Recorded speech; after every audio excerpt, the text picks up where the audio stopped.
জান আমার বউ কেন রাগ করছে, আমার সাথে এত শ্রদ্ধা সম্মান নিয়ে কথা বলতো কেমন লাগে বলো, নাহলে তো আমি এখনই আসতাম। ঠিক আছে।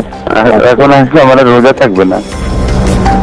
জান আমার বউ কেন রাগ করছে, আমার সাথে এত শ্রদ্ধা সম্মান নিয়ে কথা বলতো কেমন লাগে বলো, নাহলে তো আমি এখনই আসতাম। আমার জাস্ট বুকটা ভেঙে গেছে। এইভাবে মানুষ বিজয় উদযাপন করে। আসল নাম মোহাম্মদ নজরুল ইসলাম, যাকে আপনারা চেনেন আসিফ নজরুল নামে। মোহাম্মদ নজরুল ইসলাম নাম পাল্টে যেভাবে আসিফ নজরুল হয়েছেন, ঠিক একইভাবে খোলস পাল্টে এক এক সময় এক এক পাত্রে হাজির হয়েছেন। পাত্র আলাদা হলেও পাত্রী হিসেবে আসিফ নজরুল সবখানে ফিট। কতটা ফিট সেটা জানতে আজকের পুরো অনুসন্ধান। আসিফ নজরুল স্যার, তুমি আসলে কার? কথায় আছে প্রয়োজনীয়তায় উদ্ভাবনের জনক। আসিফ নজরুল স্যারকে নিয়ে আজকের অনুসন্ধানটাও প্রয়োজনের প্রেক্ষিতেই করতে হয়েছে। অনেক জরুরি ইস্যুর মাঝেও আসিফ নজরুল স্যারের ইস্যুটাকে প্রাধান্য দিতে হয়েছে, কারণ তার হাতে আমাদের ভবিষ্যৎ গড়ার দায়িত্ব দিয়েছি আমরা। ইতিহাস গড়ার পথে যাত্রা করা ট্রেনের চালক যদি ভুল পথে যাত্রা করে, তাহলে এই জাতি আর কখনোই গন্তব্যে পৌঁছতে পারবে না। আসিফ নজরুল ওরফে নজরুল ইসলামকে সামনে রেখে সুখের স্বপ্ন নিয়ে 18 কোটি যাত্রী যে ট্রেনে চেপে বসেছে, সেই ট্রেন ভবিষ্যতে কোন দিকে যাবে সেটা অনুমান করতে চালকের অতীত সম্পর্কে একটু জেনে আসা বাঞ্ছনীয়। আসিফ নজরুলের অতীত কেমন সেটা জানার আগে ভারতীয় গোয়েন্দা সংস্থা বাংলাদেশে কিভাবে তাদের অপতৎপরতা চালায় সেটা একটু বুঝে আসতে হবে। বাংলাদেশের রয়ের প্ল্যান অনুযায়ী মোট 3টি লেয়ার কাজ করে।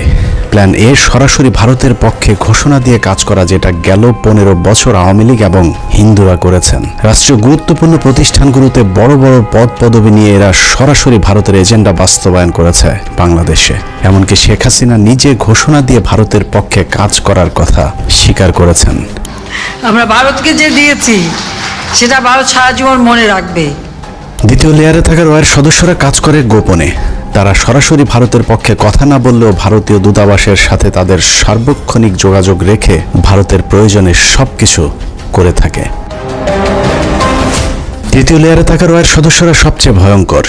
এদেরকে সাধারণ দৃষ্টিতে দেখে মনে হবে প্রচণ্ড ভারত বিরোধী, কিন্তু গোয়েন্দাদের প্রথম দুটি লেয়ার যখন অকৃতকার্য হয়, তখন সবশেষ লেয়ারটি কৌশলে দাঁড়িয়ে যায়।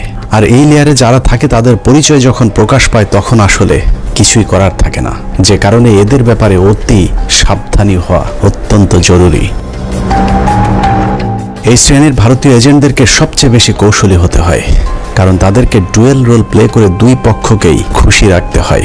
এই ধরনের গোয়েন্দা এজেন্ট নির্বাচনে ভারতীয় গোয়েন্দাদের কিছু সুনির্দিষ্ট চাহিদা থাকে। এসব ক্ষেত্রে যারা আওয়ামী চেতনাধারী, দুশ্চরিত্র, ইসলাম বিদ্বেষী এমন ধরনের সব ব্যক্তিদেরকে বাছাই করা হয়। অন্তরে আওয়ামী চেতনা লালন করলেও প্রকাশ্যে তাদেরকে বিপরীত রূপে আত্মপ্রকাশ করানো হয়। এ ধরনের এজেন্ট তৈরিতে 1 যুগ 2 যুগ, আবার কখনো তারও বেশি সময় লেগে যায়, যাতে তাদের পেছনের ইতিহাস মানুষ ভুলে যায়। দেখতে কিছুটা নিষ্পাপ, শ্রুতিমধুর, বাকপটু গোছের এসব এজেন্টদেরকে দিয়ে কখনো কখনো সাধারণ ভারত বিরোধীদের চাইতেও কঠোর ভাষায় ভারতকে আক্রমণ করানো হয়, যা দেখে মনে হবে এরা প্রচণ্ড ভারত বিরোধী। আর এভাবেই তাদেরকে ভারত বিরোধী শিবিরে ধীরে ধীরে জনপ্রিয় করে তোলা হয়। আমি অত্যন্ত যৌক্তিক কারণে আজকে ভারতের বিরুদ্ধে আমাদের স্বাধীনতার ডাক দিতে হবে, ভারতের বিরুদ্ধে আমাদের সার্বভৌমত্বের ডাক দিতে হবে। আসিফ নজরুল ভারতের সেই দীর্ঘমেয়াদী প্ল্যান সি এর অংশ কিনা সেটা বুঝতে আমাদেরকে আরো 32 বছর পেছন থেকে শুরু করতে হবে। 19 জানুয়ারি 1992। 1975-এর 15 আগস্ট থেকে 1981 সাল পর্যন্ত 6 বছর ভারতীয় মগজ ধোলাইয়ের পর দেশে ফেরেন শেখ হাসিনা। শেখ হাসিনা দেশে ফেরার 15 দিনের মাথায় জিয়াউর রহমানকে হত্যা করে ভারত। জিয়াউর রহমান যেভাবে আন্তর্জাতিক মহলের কাছে জনপ্রিয় হয়ে উঠছিলেন, তাতে ভারতের মাথা ব্যথার কারণ হয়ে দাঁড়ায়। যে কারণেই তাকে হত্যা করে এরশাদকে ক্ষমতায় বসানো হয়। এদিকে প্রধানমন্ত্রী হিসেবে শেখ হাসিনাকে প্রস্তুতির কাজও চলতে থাকে। 1990 সালে এরশাদের পতনের পর ভারতের ইচ্ছে ছিল শেখ হাসিনাকে প্রধানমন্ত্রী বানানোর, কিন্তু 1991 সালের নির্বাচনে সবাইকে অবাক করে দিয়ে বাংলাদেশের মানুষ বেগম খালেদা জিয়াকে প্রধানমন্ত্রী নির্বাচিত করেন। 1991 সালে খালেদা জিয়া প্রধানমন্ত্রী হবার বছর না ঘুরতেই শুরু হয় ভারতের প্রথম চক্রান্ত। 1992 সালের শুরুতেই শুরু হয় দেশকে বিভাজনের মুখে ঠেলে দেওয়ার প্রথম ভারতীয় অভিযান। ভারতীয় চর জাহানারা ইমামকে সামনে রেখে প্রতিষ্ঠা করা হয় 71-এর ঘাতক দালাল নির্মূল কমিটি এ ঘাদানিক। শুরু হয় বিভাজনের রাজনীতি। শেখ মুজিবের সময়ে কথিত যুদ্ধাপরাধের মীমাংসিত একটি বিষয়কে সামনে এনে পুরো জাতিকে স্বাধীনতার পক্ষ আর বিপক্ষের দুই ভাগে ভাগ করে দেওয়া হয়। সার্বভৌম রাষ্ট্রের সংবিধানকে বৃদ্ধাঙ্গুলি দেখিয়ে তৈরি করা হয় কথিত গণ আদালত, এবং সেই আদালতে বিচারিক কার্যক্রম পরিচালনা করা হয় রাষ্ট্রের বিচার ব্যবস্থাকে চ্যালেঞ্জ করার অপরাধে খালেদা জিয়ার সরকার জাহানারা ইমাম সহ 24 জনের বিরুদ্ধে একটি রাষ্ট্রদ্রোহ মামলা করেন। নিশ্চয়ই ভাবছেন অনুসন্ধানের কোথা থেকে কোথায় যাচ্ছি। আসলে এত কিছু বলার কারণ, যাকে নিয়ে অনুসন্ধানের শুরু করেছে সেই আসিফ নজরুলের আসল পরিচয় খুঁজে বের করতেই এত কিছু বলা হচ্ছে। 1992 সালে খালেদা জিয়ার সরকার প্রথম ভারতের যে ষড়যন্ত্র রুখে দিয়েছিলেন, সেই ষড়যন্ত্রের উদ্যোক্তাদের মধ্যে অন্যতম ছিলেন জাহানারা ইমাম, শাহরিয়ার কবির, মুনতাসির মামুন এবং ভারতীয় গুপ্তচর আসিফ নজরুল। জাহানারা ইমামকে প্রধান আসামি করে খালেদা জিয়ার সরকার যে রাষ্ট্রদ্রোহ মামলাটি করেছিল, সেই মামলার অন্যতম একজন আসামি ছিলেন আমাদের আজকের আসিফ নজরুল ওরফে মোহাম্মদ নজরুল ইসলাম। এই যে আসিফ নজরুল এখন নাম করা কলাম লেখক, তাকে নিয়োগ করা হলো। আপনারা জেনে খুশি হবেন, আসিফ নজরুলের আদর্শিক গুরুর নাম জনাব শাহরিয়ার কবির। শাহরিয়ার কবির যখন সাপ্তাহিক বিচিত্রার সম্পাদক, আসিফ নজরুল ছিলেন তার প্রধান সেনাপতি। ভারতের এজেন্ডা বাস্তবায়নে ভারতের প্রধান সেনাপতির ভূমিকায় ছিলেন শাহরিয়ার কবির। শাহরিয়ার আসিফদের যৌথ প্রযোজনায় ভারতীয় মিশন বাস্তবায়নের কাজ যখন তুঙ্গে, তখন ভারতীয় ষড়যন্ত্রের 20 দাঁত ভেঙে দিতে উল্কার মতো ছুটে আসে এক উজ্জ্বল নক্ষত্র। আমরা ভারতকে দেখিয়ে দেব ইনশাআল্লাহ, এই পৃথিবীতে বাংলাদেশের সবচাইতে বড় দুশ্মন ভারত। সবচাইতে বড় দুশ্মন কে? হ্যামিলিয়নের বাঁশিওয়ালার মতো মাওলানা দেলোয়ার হোসেন সাঈদী যখন অ আ ক খ করে সারা দেশের মানুষকে ভারতীয় ষড়যন্ত্রের ব্যাপারে ঐক্যবদ্ধ করছিলেন, তখনই পদে আগুন জ্বলে যায় আসিফ নজরুল আর তার আধ্যাত্মিক গুরু শাহরিয়ার কবিরের। আমি আল্লাহর নামে কসম করে বলছি, আল্লাহ তোমার জাতের কসম, তোমার ইজ্জতের কসম, তোমার সম্মানের কসম, 1971 সনের এক ফোঁটা পানি বা কাদা আমার গায়ে লাগে নাই, লাগে নাই, লাগে নাই। ভারতের বিরুদ্ধে গর্জে ওঠা সাঈদী 80-র দশক থেকে এদেশের মানুষকে ভারতীয় ষড়যন্ত্রের বিষয়ে সচেতন করতে থাকেন। গল্প, কেচ্ছা কাহিনীর পরিবর্তে কোরআনে বিদ্যমান রাজনৈতিক এবং অর্থনৈতিক তাফসীরের মধ্য দিয়ে নতুন ধারার কোরআনের মাহফিলের যাত্রা শুরু করেন আল্লামা দেলোয়ার হোসেন সাঈদী। বিড়ালের মতো 500 বছর বেঁচে থাকার কোনো লাভ নাই, সিংহের মতো 1 ঘন্টা বাঁচতে চাই। দলমত নির্বিশেষে সকলের কাছে সাঈদী যখন সমানভাবে সমাদৃত হয়ে উঠতে থাকেন, তখন 1989 সালে আসিফ নজরুল প্রথম ব্যক্তি যিনি তার পত্রিকার পৃষ্ঠা জুড়ে এক মিথ্যা সংবাদ ছাপান, যার শিরোনাম দেয়া হয় সাঈদী সমাচার, এক ধর্ম ব্যবসায়ীর উত্থান। বিশাল সেই সংবাদের কয়েকটি লাইন পড়লে আসিফ নজরুল কত বড় মাপের একজন মিথ্যুক, প্রতারক এবং হলুদ সাংবাদিক ছিলেন সেটার কিঞ্চিত প্রমাণ পেয়ে যাবেন। লেখার শুরুতেই সাংবাদিক আসিফ নজরুল লেখেন, মাওলানা দেলোয়ার হোসেন সাঈদী বিরোধী সাম্প্রতিক গণবিক্ষোভের মধ্য দিয়ে দেশে মওদুদিবাদ এবং ধর্ম ব্যবসার রাজনীতির অগ্রহণযোগ্যতা আবারও প্রমাণিত হয়েছে।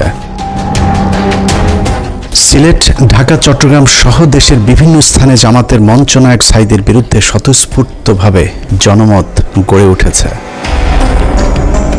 পিরোজপুরের এই মাওলানার জীবনে বিতর্কের সূচনা আগে থেকেই। শর্ষিনা মাদ্রাসায় 5ম ক্লাসের ছাত্র থাকাকালীন অবস্থায় জামাত রাজনীতি সংশ্লিষ্ট থাকার সন্দেহে তাকে মাদ্রাসা থেকে বের করে দেওয়া হয়। তারপর তিনি লেখেন, শর্ষিনা মাদ্রাসার পর তিনি খুলনা আলিয়া মাদ্রাসায় ভর্তি হন। সে মাদ্রাসা থেকে তিনি কামেল পাশ আদৌ করেছেন কিনা এ নিয়ে দেশের আলেম সমাজের প্রচুর সন্দেহ রয়েছে। দেশের শতাধিক আলেম এ বিষয়ে সত্যতা প্রমাণের জন্য সাঈদীর প্রতি একাধিকবার চ্যালেঞ্জ ছুড়ে দিলেও দেলোয়ার হোসেন সাঈদী নাকি কখনোই সেই চ্যালেঞ্জ গ্রহণ করেননি। সাঈদীর ইসলাম শিক্ষার পরিপূর্ণতা নিয়ে প্রশ্ন থাকলেও তার কণ্ঠ চটলতা এবং শ্রোতা আকর্ষণ ক্ষমতা বরাবরই দ্বিধাহীনভাবে স্বীকৃত।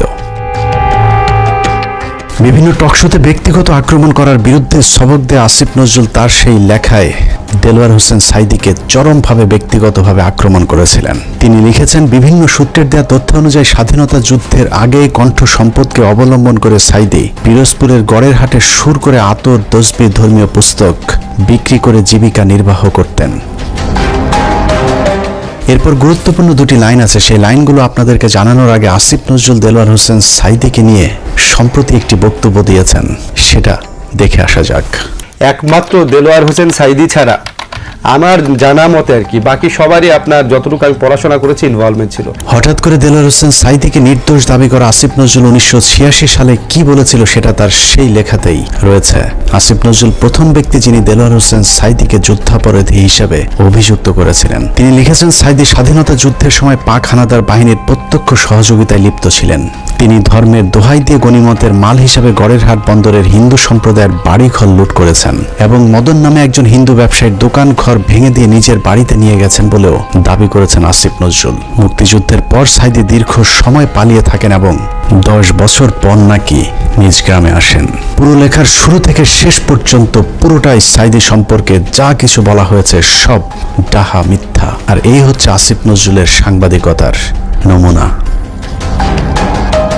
আসিফ নজরুল নিজের খোলস পাল্টানোর সময় মাঝে একবার এই লেখার ব্যাখ্যা দিয়েছিলেন, যেখানে তিনি বলেছিলেন শাহরিয়ার কবিরের দ্বারা প্রভাবিত হয়ে নাকি তিনি সাঈদী সম্পর্কে এসব লিখেছিলেন। কিন্তু এটা শুধু একটা চুরি কিংবা ছিনতাইয়ের ঘটনা নয়। এই লেখার মাধ্যমে দেলোয়ার হোসেন সাঈদীর বিরুদ্ধে যুদ্ধাপরাধের অভিযোগ উঠতে শুরু করে এবং তারই ফলশ্রুতিতে আওয়ামী লীগ সরকার দেলোয়ার হোসেন সাঈদীকে আটক করে এবং দীর্ঘ 1 যুগ জেলখানায় বন্দী থাকার পর শাহাদাত বরণ করেন দেশবরেণ্য এই আলেম।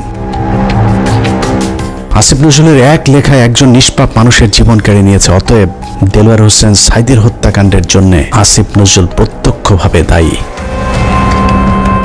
আসিফ নজরুল যে আগাগোড়া একজন চেতনাধারী লোক সেটা গণজাগরণ মঞ্চের সময়ও প্রমাণিত হয়েছে। আসিফ নজরুলের নাকের ডগায় গণজাগরণ মঞ্চের নামে বাংলাদেশের বিচার ব্যবস্থাকে গণধর্ষণ করা হলেও আসিফ নজরুল গণজাগরণ মঞ্চের ব্যাপারে একদম টু শব্দ পর্যন্ত করেননি। বস্তুত শাহবাগের গণজাগরণ মঞ্চ সেই আসিফ নজরুলদেরই ঘাতক দালাল নির্মূল কমিটির ফসল।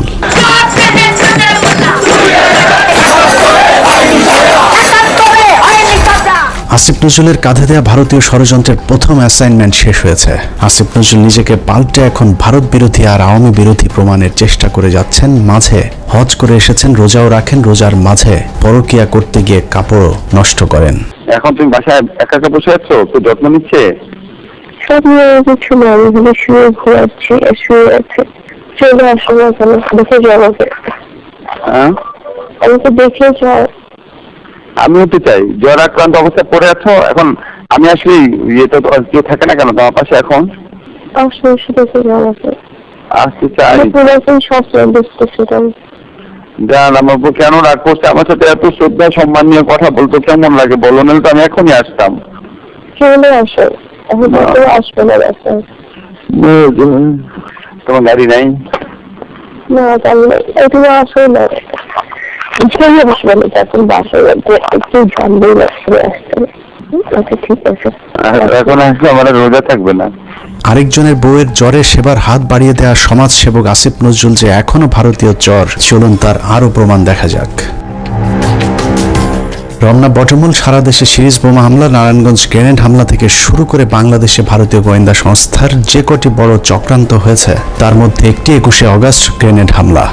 কতটা সূক্ষ্মভাবে 21শে আগস্টের ঘটনা ঘটিয়েছে তা নিয়ে আমাদের একটি অনুসন্ধান চলছে, যা কিছুদিনের মধ্যেই প্রকাশ করা হবে। সম্প্রতি 21শে আগস্টের মামলা থেকে তারেক রহমান সহ বিএনপির সব আসামিদেরকে অব্যাহতি দেওয়া হয়েছে।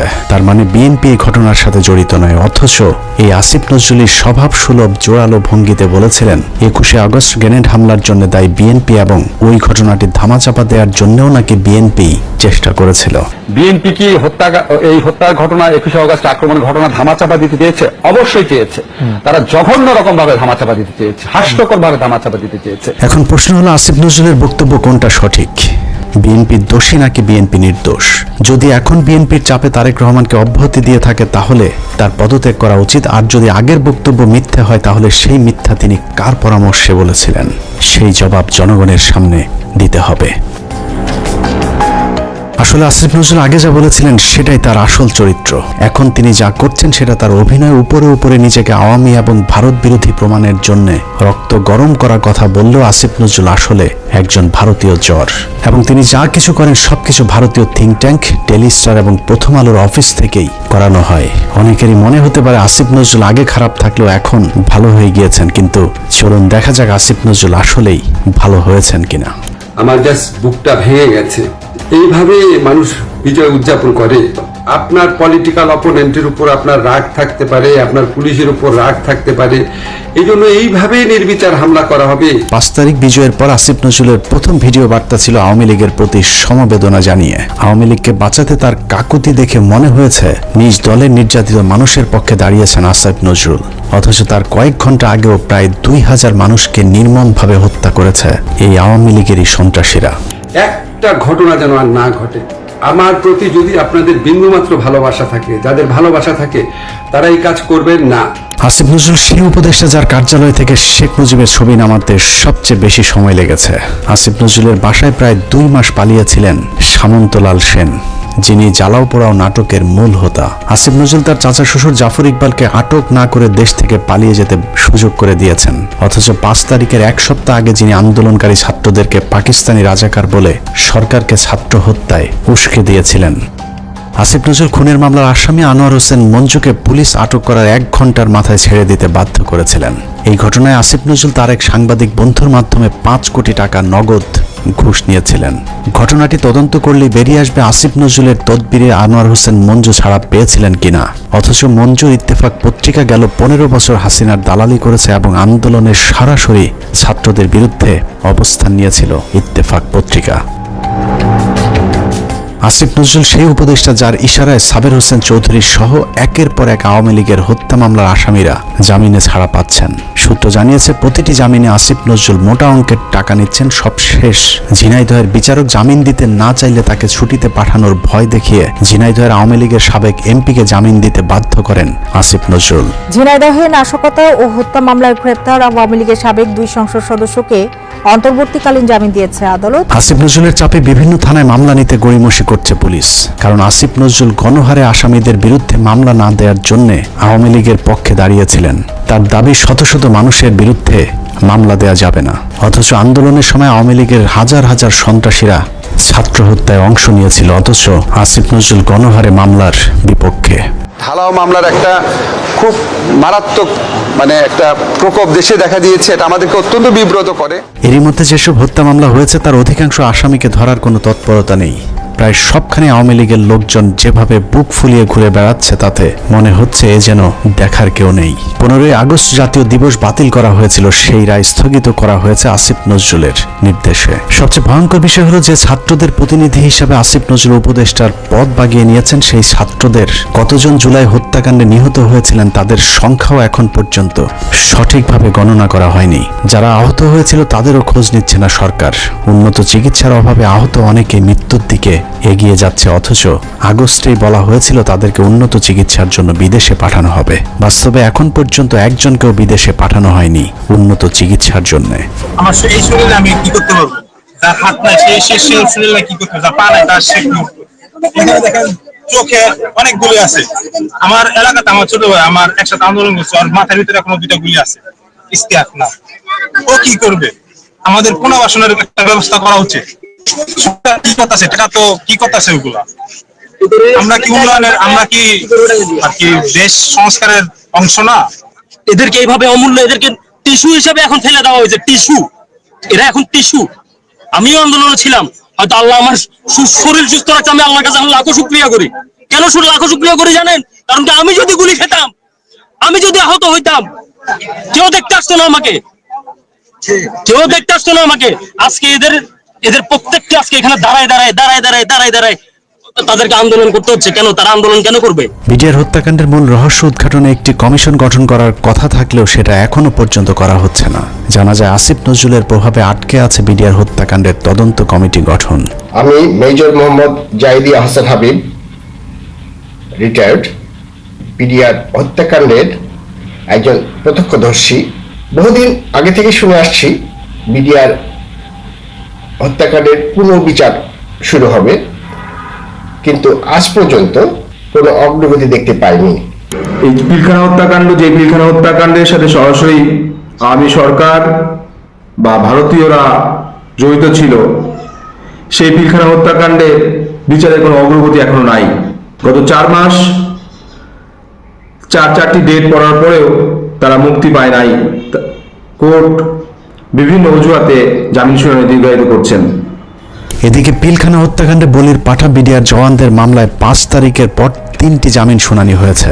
প্রথমটিতে আসিফ নজরুল পিপি নিয়োগ দেওয়ার সময় পায়নি, দ্বিতীয় শুনানির একদিন আগে পিপি নিয়োগ দেওয়া হলেও পিপি নাকি মামলার নথি দেখার সময় পাননি, আর তৃতীয় শুনানিতে নথি পড়ার জন্য আরও কয়েকদিন সময় চেয়েছেন রাষ্ট্রপক্ষ। এভাবেই হাইকোর্ট দেখানো হচ্ছে দেশপ্রেমিক জওয়ানদেরকে। 5 তারিখের পর এরই মধ্যে 2 জন বিডিআর জওয়ানের জেলখানায় রহস্যজনক মৃত্যু হয়েছে। এতে বিডিআরের অন্য সদস্যরাও আতঙ্কে আছেন বিডিআর হত্যাকাণ্ডের ঘটনা ধামাচাপা দিতে তাদেরকেও ধীরে ধীরে অসুস্থতার নামে হত্যা করা হতে পারে। একইভাবে তারেক রহমানের মামলাগুলোতেও নানাভাবে জটিলতা তৈরি করে রাখা হয়েছে। এখনও লুৎফুজ্জামান বাবরকে ছাড়ার কোনো খবর নেই। এক মহান দেশপ্রেমিক সেনা কর্মকর্তা মেজর জেনারেল রেজ্জাকুল হায়দারকে এখনো মামলার দোহাই দিয়ে জেলে আটকে রাখা হয়েছে। দেখে মনে হচ্ছে আসিফ নজরুল আর প্রথম আলোর জন্যই ছাত্ররা স্বাধীনতা এনেছিল। এখনো কয়েক হাজার আলেম জেলখানায় বন্দী, কৃত্রিম জটিলতা সৃষ্টি করে তাদের জামিন শুনানির সুযোগও দেওয়া হচ্ছে না। ডিজিটাল সিকিউরিটি অ্যাক্টের মামলায় হাসিনা সরকারের আমলে যারা জেলে গিয়েছিলেন তাদের অধিকাংশ এখনো পর্যন্ত জেলখানায় বন্দী আছেন। ভাবুন তো, তাদের জন্য কি স্বাধীনতা আসেনি? এখন প্রশ্ন হলো, বিদ্রোহী সরকারের বিদ্রোহী কাজী নজরুল ইসলামের ভূমিকায় অবতীর্ণ হওয়া আসিফ নজরুল তাহলে করছেটা কি? চলুন দেখা যাক আসিফ নজরুল কি করছে। 17 মে 2021। রাষ্ট্রীয় গুরুত্বপূর্ণ নথি অনুমতি ছাড়া ছবি তোলা ও সংগ্রহের অভিযোগে প্রথম আলোর জ্যেষ্ঠ প্রতিবেদক রোজিনা ইসলামকে শাহবাগ থানায় সোপর্দ করেছে স্বাস্থ্যসেবা বিভাগ। সাংবাদিক রোজিনা ইসলামকে কারাগারে পাঠিয়েছে ঢাকার সিএমএম আদালত। বাংলাদেশের ইতিহাসে প্রথমবারের মতো জাতীয় সংবাদপত্রের একজন সাংবাদিক চুরির দায়ে আটক হয়েছিল। চোরের নাম প্রথম আলোর সাংবাদিক রোজিনা ইসলাম।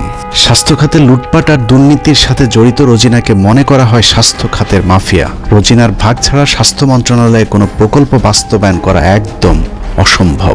মন্ত্রণালয়ে রোজিনার চেয়ে তার ভাই আর স্বামীর ক্ষমতা নাকি আরও অনেক বেশি। স্বাস্থ্য মন্ত্রণালয়ে কেউ তার কথার বাইরে গেলেই তার বিরুদ্ধে নিউজ করার হুমকি দিয়ে ঠান্ডা করে রাখা হয়। তাকে দিয়ে স্বাস্থ্য মন্ত্রণালয়ের সব স্বার্থ উদ্ধার করে থাকে প্রথম আলোর মতিউর রহমান। কিন্তু কথায় আছে, চোরের 10 দিন গৃহস্থের একদিন। বারবার ধান খেয়ে যাওয়া ঘুঘু রোজিনাকে বধ করা হয় 17 মে 2021 সালে। সচিব সাহেবের পাশে যে রুম আছে সেই রুমে তো ফাইল টাইল রাখা আছে। ওই রুমে ঢুকে ওই ফাইলের ছবিগুলো তুলতেছিল এবং কিছু ফাইল উনি নিজে নিয়েছিল। মন্ত্রণালয়ের একটি সূত্র জানিয়েছে, পুলিশ রোজিনাকে কাজের লোক মনে করে আটক করেছিল। কাজের লোকের মতো দেখতে রোজিনা কেন ফাইল ঘাটাঘাটি করছেন এটা চোখে পড়তেই পুলিশ তাকে আটকায়। পুলিশের কাছে বারবার নিজেকে সাংবাদিক পরিচয় দিলেও রোজিনার বেশভূষা দেখে পুলিশ তা বিশ্বাস করেনি। রোজিনা যতক্ষণে নিজেকে সাংবাদিক প্রমাণ করেছে ততক্ষণে মন্ত্রণালয়ের ঊর্ধ্বতন কর্মকর্তারা হাজির। তারা এসে দেখলো একজন ব্যক্তি ওখানে ফাইলের ছবি তুলতেছে। তো ফাইল কিছু নামে ব্যাগে ঢুকাইছে, শরীরেও ঢুকাইছে। রোজিনার পাজামার নিচ থেকে বের করা ফাইল দেখে সচিব উপসচিবদের মাথা ঘুরতে থাকে, কারণ এই ফাইল এমন এক চুক্তির যে চুক্তি বাংলাদেশ সরকার আমেরিকা এবং ভারতকে না জানিয়ে চীনের সাথে করেছিল। ভারতকে টাকা দিয়ে ফাইজারের টিকা না পেয়ে চীনের সিনোফার্মের টিকা কেনার চুক্তি করে বাংলাদেশ। সেই খবরেই ক্ষিপ্ত হয় ভারতীয় চর প্রথম আলো কর্তৃপক্ষ। চুক্তির বিষয়টি ভারতকে জানানোর জন্যই রোজিনাকে চুরি করে ফাইলের ছবি আনতে পাঠিয়েছিল মতিউর রহমান। কিন্তু পুলিশ দেখে চুক্তির সেই কাগজ রোজিনা তার ভেতরে ঢুকিয়ে ফেলেছিল। এই ফাইলগুলো ছিল টিকা সংক্রান্ত। আমরা যে রাশিয়ার সাথে টিকা চুক্তি করছি, চায়নার সাথে টিকা চুক্তি করছি। গ্যারান্টি দিয়ে বলে রাখলাম, প্রথম আলো রোজিনা সচিবালয় থেকে ফাইল চুরি করেছিল এবং এখানে এক ফোঁটাও মিথ্যে নেই। অথচ উপদেষ্টা হিসেবে আসিফ নজরুল প্রথম কার্য দিবসে রোজিনার মামলাটি খারিজ করে দেওয়ার আশ্বাস দেন। পরদিন মামলাটি খারিজ হয়ে যায়। প্রায় 3 বছর পর অফিসিয়াল সিক্রেটস অ্যাক্টে করা মামলা থেকে অব্যাহতি পেয়েছেন প্রথম আলোর বিশেষ প্রতিনিধি রোজিনা ইসলাম।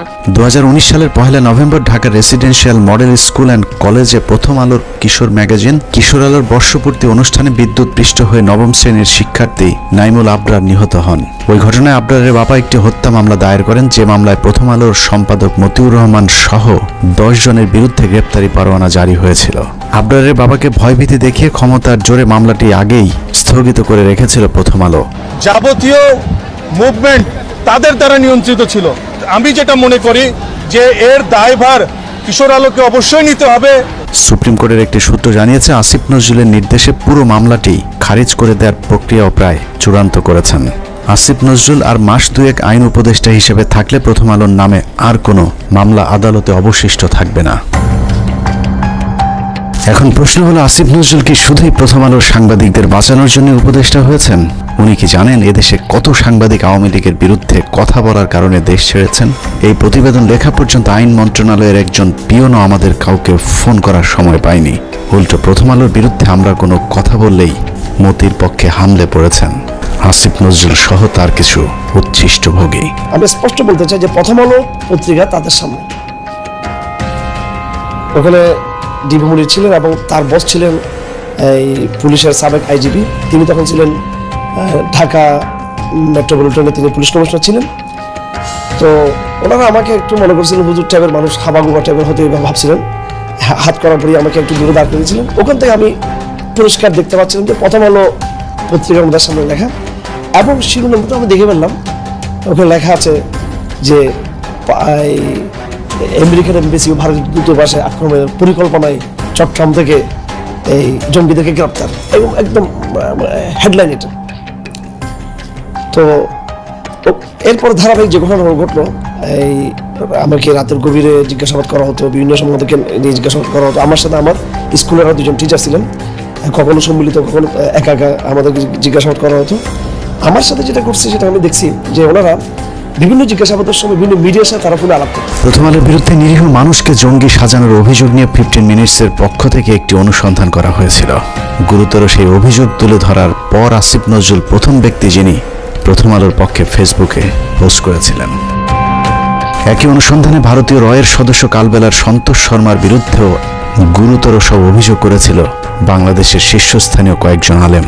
সেই ঘটনাকে কেন্দ্র করে ভুক্তভোগীরা কালবেলা কার্যালয়ে অভিযোগ দিতে চাইলে আসিফ নজরুল তথ্য মন্ত্রণালয়কে চাপ দিয়ে বিক্ষোভকারীদের বিরুদ্ধে একটি বিজ্ঞপ্তি দেন।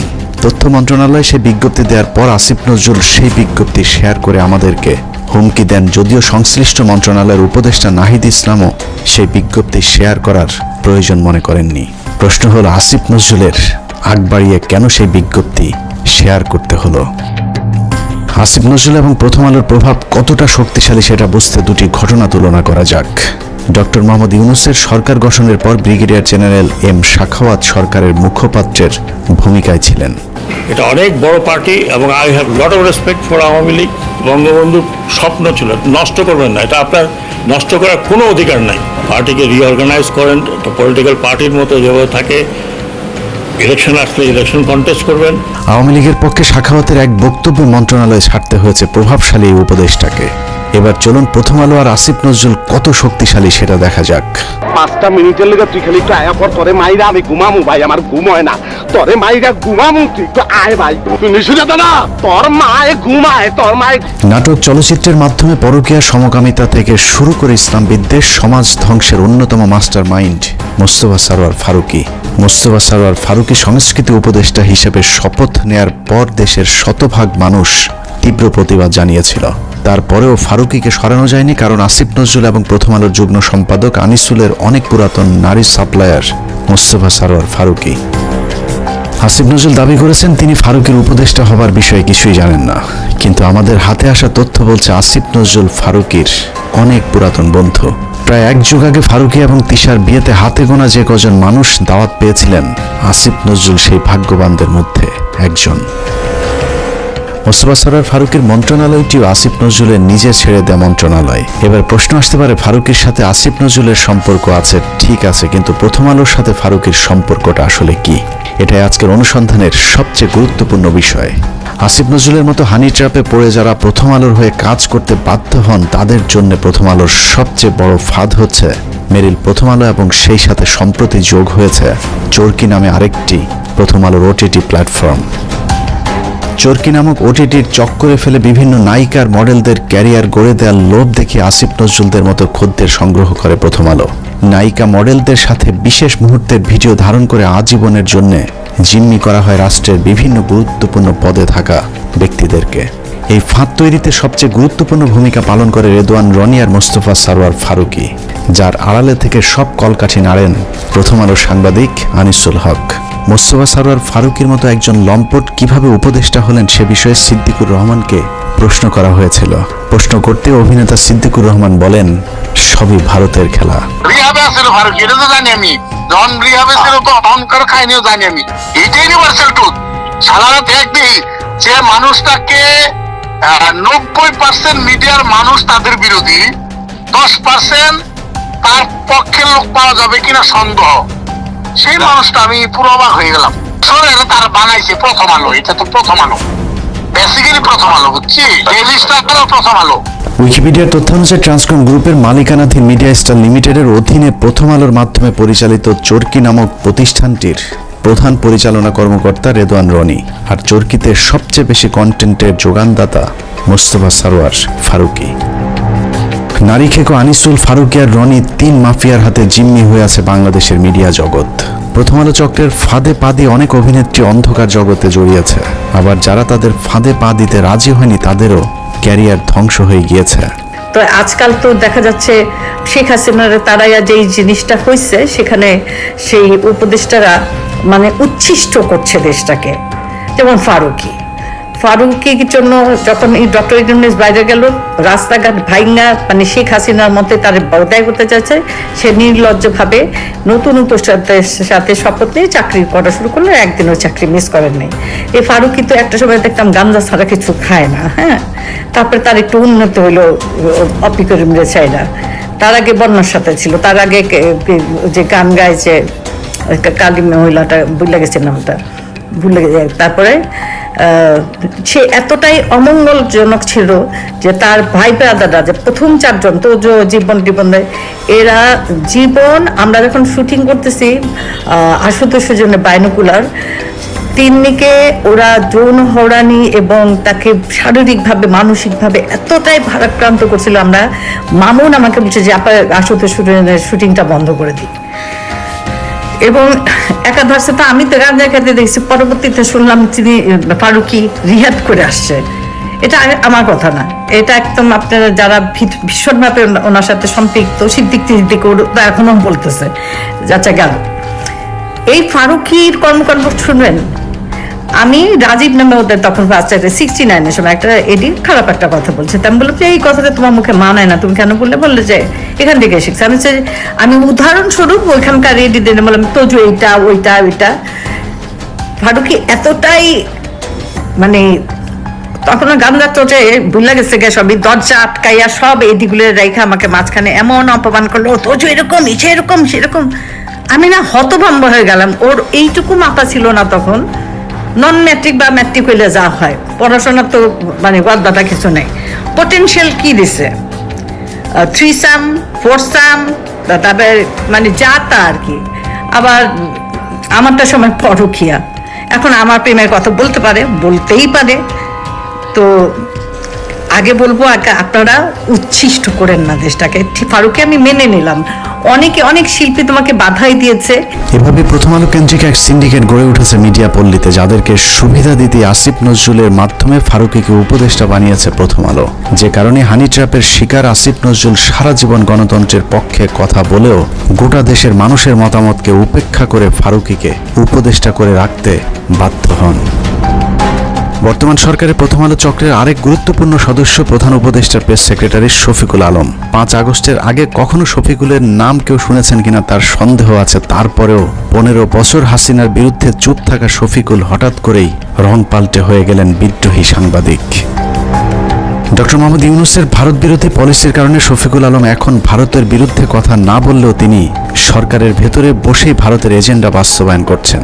5 আগস্টের 4 দিন পর 9 তারিখে বাংলাদেশে হিন্দু নির্যাতনের মিথ্যে অভিযোগ তুলে শাহবাগে হিন্দুদের যে সমাবেশ হয়েছিল, সেই সংবাদ এএফপিতে প্রচার করে তিনি প্রথম বাংলাদেশে হিন্দু নির্যাতনের বিষয়টি আন্তর্জাতিক স্বীকৃতি দিয়েছিলেন, যে বিষয়টি তিনি ফেসবুকে পোস্ট করেছেন। এছাড়া রাহুল আনন্দের বাড়িতেও আন্দোলনকারীরাই নাকি অগ্নি সংযোগ করেছে এমন মিথ্যা গুজবও তিনি তার ফেসবুকে ছড়িয়েছিলেন। ডক্টর ইউনূসের আদেশ মান্য করতে ইদানিং শফিকুল হিন্দুদের উপর নির্যাতনের বিষয়টি অস্বীকার করলেও প্রেস সেক্রেটারি হবার আগ পর্যন্ত তিনি হিন্দু নির্যাতনের মিথ্যা গুজব তার ফেসবুকে প্রচার করেছেন, যা এখনও তার ফেসবুক ওয়ালে গেলে পাওয়া যায়। শফিকুলের আসল পরিচয় জানতে তার কিছু পুরাতন ফেসবুক পোস্ট দেখলেই চলবে। 2020 সালে শেখ মুজিবের ব্যবহৃত জিনিসের প্রদর্শনীতে গিয়ে মুজিবের পছন্দের কালো কোট পরে ছবি পোস্ট করেছিলেন শফিক। অতীতে আওয়ামী প্রীতি এবং ইসলাম বিদ্বেষী এরকম অনেক পোস্ট রয়েছে শফিকুলের ফেসবুকে। 5 তারিখের পরেও অভ্যাসজনিত কারণে নিজের মুজিব প্রেম এবং ইসলাম বিদ্বেষী চিন্তার বহিঃপ্রকাশ ঘটছে তার বিভিন্ন লেখনীতে। 5 তারিখ শেখ মুজিবের মূর্তি ভাঙার ভিডিও শেয়ার করে শেখ মুজিবকে ইন্ডিপেন্ডেন্ট হিরো আখ্যা দিয়েছিলেন কথিত আওয়ামী বিরোধী সাংবাদিক শফিকুল আলম।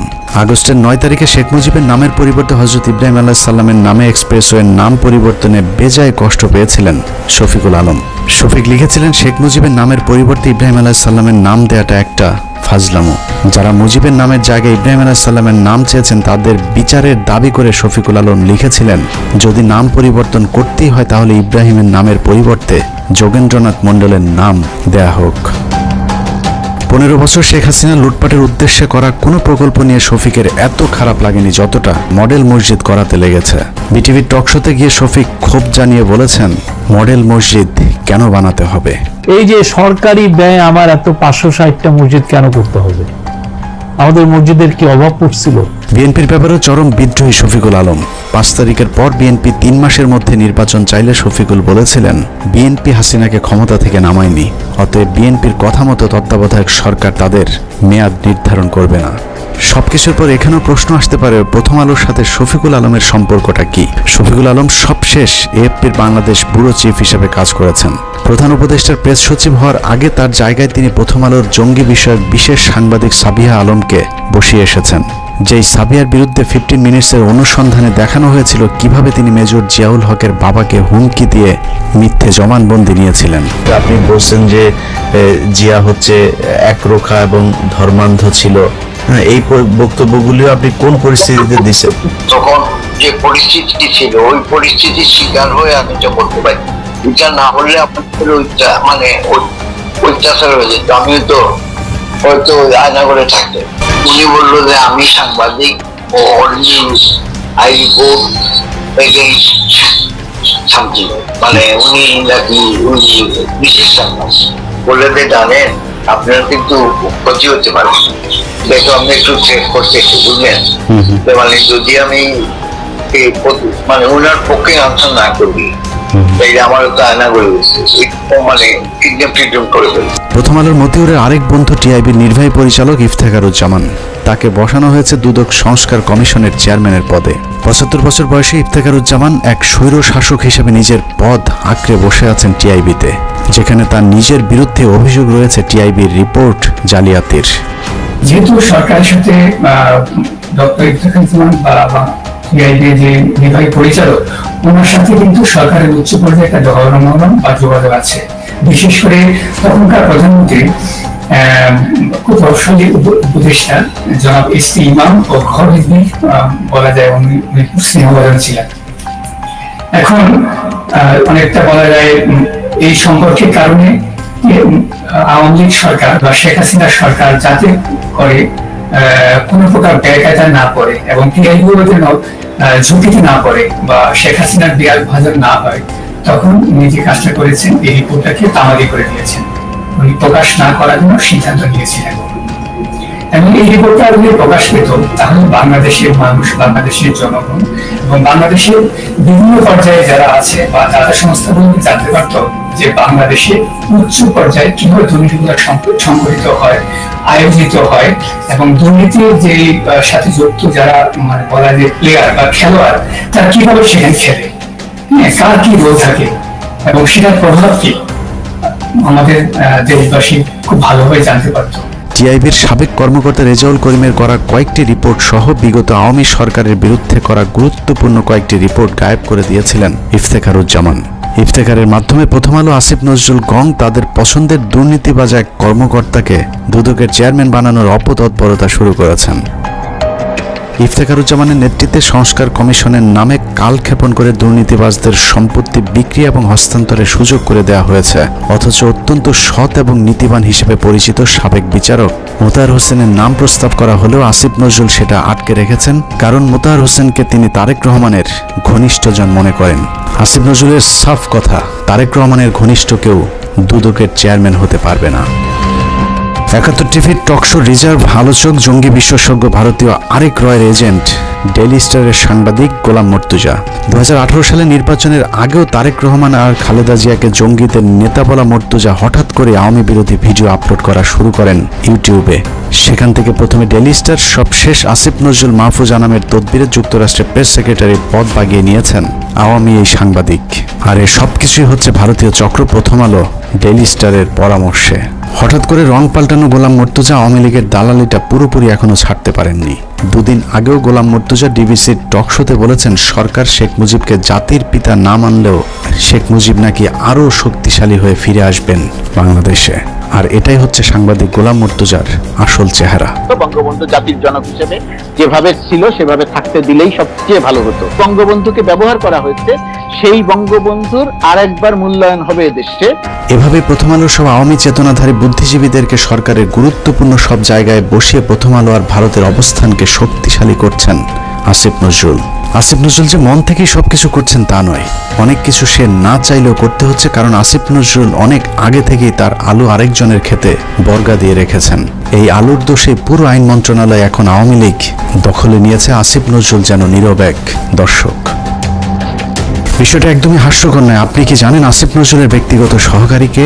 আসিফ নজরুলের ব্যক্তিগত সহকারী হচ্ছেন শামসুদ্দিন মাসুম, যিনি তত্ত্বাবধায়ক সরকার ব্যবস্থা বাতিলের মূল হোতা সাবেক প্রধান বিচারপতি ABM খায়রুল হকের ব্যক্তিগত সহকারী ছিলেন। নরেন্দ্র মোদীর সবশেষ নির্বাচনে জয়ী হবার পর শেখ রেহানার সাথে সফর সঙ্গী হয়েছিলেন আসিফ নজরুলের পিএস শামসুদ্দিন মাসুম। আপনার কাছে নিশ্চয়ই অবাক লাগছে যে খায়রুল হকের কারণে বাংলাদেশের সব সংকটের সূচনা তার পিএস কিভাবে আসিফ নজরুলের পিএস হয়। শুধু পিএস নয়, আইন মন্ত্রণালয়ের সব কলকাঠি নাড়ছেন শামসুদ্দিন মাসুম। আসিফ নজরুলকে ভাঙিয়ে মাসুম এরই মধ্যে শুরু করেছেন ব্যাপক চাঁদাবাজি। মাসুমের বিরুদ্ধে অভিযোগ উঠেছে রেবেকা মোহাম্মদ মিমি নামে এক নারীকে বিয়ের আশ্বাস দিয়ে গর্ভে সন্তান দিয়ে ছুঁড়ে ফেলার। স্থানীয় একটি পত্রিকায় মিমি অভিযোগ করেছেন মাসুমকে বিয়ের জন্য চাপ দিলেও তিনি আইন উপদেষ্টা আসিফ স্যারের ভয় দেখাচ্ছেন। মিথ্যে মামলা দিয়ে মিমিকে জেলে ঢোকানোর হুমকিও দিচ্ছেন আসিফ নজরুলের ব্যক্তিগত সহকারী শামসুদ্দিন মাসুম।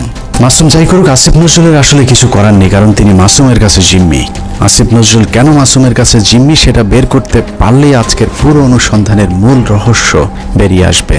শামসুদ্দিন মাসুম আসিফ নজরুলের ঘনিষ্ঠ হবার আগে আইন মন্ত্রণালয়ের আরেক কর্মকর্তা উম্মে সরাবন তহুরাকে আসিফ নজরুলের কাছে পাঠিয়েছিলেন, কিন্তু উম্মে তহুরা যে শামসুদ্দিন মাসুমের বেড পার্টনার সেটা আসিফ নজরুল একেবারেই জানতেন না। যতদিনে জেনেছেন ততদিনে আসিফ নজরুলের গোপন ভিডিও তহুরার হাতে। সেই ভিডিওর ভয় দেখিয়ে আসিফ নজরুলের পিএসের চেয়ারে বসানো হয়েছে শামসুদ্দিন মাসুমকে। আইন মন্ত্রণালয়ে আসিফ নজরুলের চেয়ার বড় হলেও ক্ষমতায় মাসুম আর তহুরা সবার চেয়ে উপরে, আর তাদেরকে দিয়ে প্রথম আলো আওয়ামীপন্থী কর্মকর্তাদেরকে গুরুত্বপূর্ণ সব পদে বসিয়ে যাচ্ছেন। এখানে প্রশ্ন আসতে পারে, তহুরা মাসুমের সাথে প্রথম আলোর সম্পর্কটা কি? আসিফ নজরুলকে হানি ট্র্যাপে ফেলা উম্মে তহুরা ছিলেন প্রথম আলোর সাংবাদিক। এ ধরনের অভিযানে কাজে লাগাতেই প্রথম আলো তহুরাকে জুডিশিয়াল সার্ভিসে চাকরি নিয়ে দিয়েছিলেন। অনেকদিন আগে প্রথম আলো রয়ের রোপণ করা সেই গাছে এখন ফল ধরতে শুরু করেছে, আর আসিফ নজরুল সেই ফলের ছুঁড়ে ফেলা বীচির মতো অসহায়। মাসুমের মাধ্যমে আসিফ নজরুল তার নিয়োগ বদলি বাণিজ্য চালিয়ে যাচ্ছেন। সূত্র জানিয়েছে আসিফ নজরুল তার স্ত্রীকে আমেরিকা পাঠানোর প্রস্তুতি নিয়েছেন এবং 5 তারিখের পর থেকে দুহাত ভরে টাকা কামাচ্ছেন এবং সেই টাকা যুক্তরাষ্ট্রে পাচার করবেন বলেও তার এক ঘনিষ্ঠ সূত্র জানিয়েছেন। এরই মধ্যে তার ঘনিষ্ঠ এক সাংবাদিকের মাধ্যমে $1.3 মিলিয়ন দিয়ে বাড়ি কেনার চেষ্টা করছেন আসিফ নজরুল। আপনি সংস্কার আমার তো এই সংস্কারের প্রতি এখনো বিশ্বাস নাই। তো আসিফ নজরুল, আপনি এত ছাত্রদের নিয়ে এত চিল্লাপাল্লা করেন, হই হুলস্থুল করেন যে সংস্কার করে নাকি উল্টাইয়া দিবেন, তো আপনি একজন বিচারপতি নিয়োগ দিচ্ছেন কেন? এই সংস্কারটুকু না করে একজন বিচারপতি নিয়োগ দিচ্ছেন কেন? এভাবে চলছে আসিফ নজরুলের সংস্কার। একদিকে ভারতীয় গোয়েন্দাদের শাখা অফিস ডেইলি স্টার প্রথম আলোর এজেন্টদেরকে বিভিন্ন জায়গায় বসানো হচ্ছে, অন্যদিকে আওয়ামী লীগকে বাঁচানোর সব চেষ্টা চালিয়ে যাচ্ছেন আসিফ নজরুল। মাঝখানে যে স্বপ্ন নিয়ে মানুষ জীবন দিল তাদের সেই স্বপ্ন অঙ্কুরেই বিনষ্ট হবার পথে। তারপরেও আমাদের দেশের কিছু মানুষ স্বপ্ন দেখে আসিফ নজরুলের হাত ধরে এই দেশ সিঙ্গাপুর হবে। তাদের সাথে আমিও একটু স্বপ্ন দেখতে চাই, আর সেই স্বপ্ন বাস্তবায়ন করতে হলে বাস্তবেও কিছু একটা হতে হবে। কিন্তু আসলেই কি বাস্তবে কিছুই হচ্ছে? আসিফ নজরুল সারা জীবন প্রবাসীদের জন্য মায়া কান্না করে আসলেও কার্যত প্রবাসীদের জন্য কোনো পদক্ষেপ নেওয়া হয়নি, অথচ সেই মন্ত্রণালয়টি এখন তার অধীনেই। এখনো সৌদি, মালয়েশিয়া, সিঙ্গাপুর সহ মধ্যপ্রাচ্যে যেতে আগের মতোই বাড়তি টাকা গুনতে হয়। এখনো কেউ মারা গেলে তাদের লাশ আনার টাকাটাও ওই পরিবারগুলোর জন্য বোঝা হয়ে দাঁড়ায়। সারা বছর ভারতের বিরুদ্ধে কথা বলে বিডিআর হত্যাকাণ্ড ধামাচাপা দেওয়ার চেষ্টা করছে আসিফ নজরুল। বিডিআর জওয়ানদের ছাড়ার কোনো ব্যবস্থা নেই। আওয়ামী বিচারকেরা এখনো পর্যন্ত তাদের বিচার কার্য চালিয়ে যাচ্ছেন। আওয়ামী লীগ আমলে জেলে যাওয়া রাজনৈতিক বন্দীরা এখনো জেলে পচে মরছেন, অথচ আসিফ নজরুলের কোনো ভ্রুক্ষেপ নেই। তারেক রহমানের বিরুদ্ধে মামলাগুলোর ক্ষেত্রে আইনের দোহাই দিয়ে আটকে রাখা হয়েছে। মাহমুদুর রহমানের মতো বিপ্লবীকে আইনের দোহাই দিয়ে জেলে ঢোকানো হয়েছে। কথায় কথায় আইন শেখানো আসিফ নজরুলকে উত্তর দিতে হবে কোন আইনে শেখ হাসিনাকে ক্ষমতা থেকে সরানো হয়েছে। আসিফ নজরুল উপদেষ্টাই বা হয়েছেন সংবিধানের কোন ধারায়? পুলিশ ধরার পর 3 হত্যা মামলার আসামি মুন্নি শাহ কোন আইনে ছাড়া পেলেন? রাতের আধারে আনোয়ার হোসেন মঞ্জুর কাছ থেকে 5 কোটি টাকা নিয়ে তারপর তাকে ছাড়তে বাধ্য করা সংবিধানের কত নম্বর অনুচ্ছেদে বর্ণিত আছে? আইন উপদেষ্টার চাচা শ্বশুর হলেই কি হত্যা মামলার ওয়ারেন্টের আসামিকে বিদেশে পাঠিয়ে দেওয়া যায়? তাহলে জাফর ইকবালকে আসিফ নজরুল কোন আইনে পালিয়ে যেতে সাহায্য করেছেন? সারা দেশে হত্যা মামলার আসামিরা নির্দ্বিধায় কোন আইনের বলে ঘুরে বেড়াচ্ছেন? বাংলাদেশের সংবিধানের কোন ধারায় তাদেরকে বাঁচানো হচ্ছে? পরিস্থিতি দেখে মনে হচ্ছে প্রথম আলোর তত্ত্বাবধানে সরকারের একটি অংশ আওয়ামী লীগকে বাঁচানোর আপ্রাণ চেষ্টা চালিয়ে যাচ্ছে। এত কিছুর পরও বিএনপি জামায়াতের এক শ্রেণীর নেতারা প্রথম আলো ডেইলি স্টারকে বাঁচাতে তাদের পাশে গিয়ে দাঁড়িয়েছে, অথচ 15 বছরে বাংলাদেশকে জঙ্গি রাষ্ট্র বানানোর কারিগর এই প্রথম আলো। শুধু বাংলাদেশ নয়, খালেদা জিয়া এবং তারেক রহমানকে জঙ্গিদের নেতা হিসাবে সারা পৃথিবীর কাছে তুলে ধরেছে এই প্রথম আলো ডেইলি স্টার। 2024 সালে বলে রাখলাম, প্রথম আলোকে ভারত মুক্ত করতে না পারলে এদেশকে আবারও ভুগতে হবে। সমস্যা হলো যেদিন বুঝবেন সেদিন আর কিছুই করার থাকবে না। ভারত আর আওয়ামী লীগ যদি আরেকবার সুযোগ পায় তাহলে এই দেশকে আর কখনোই স্বাধীনতার সূর্য দেখতে দেওয়া হবে না। কে কোন দল করে জানি না, শুধু এতটুকুই বলবো, প্রথম আলোর পক্ষে যে কথা বলবে সেই ভারতীয় দালাল। অতএব প্রথম আলো আর স্বাধীনতা একসাথে বাংলাদেশের মানচিত্রে থাকতে পারে না। এটা কোনো পত্রিকা নয়, এটা ভারতীয় গোয়েন্দা সংস্থার বাংলাদেশি একটি শাখা। আমরা কোনো পত্রিকা বন্ধ চাই না, কিন্তু প্রথম আলোর বিরুদ্ধে যে মানুষ হত্যার ভয়াবহ অভিযোগ উঠেছে তার বিচার যতদিন না হবে ততদিন তাদের বিরুদ্ধে আমাদের যুদ্ধ চলবে। তাদের পাশে যে দাঁড়াবে তাকেই শত্রু হিসেবে চিহ্নিত করা হবে। আল্লাহ হাফেজ।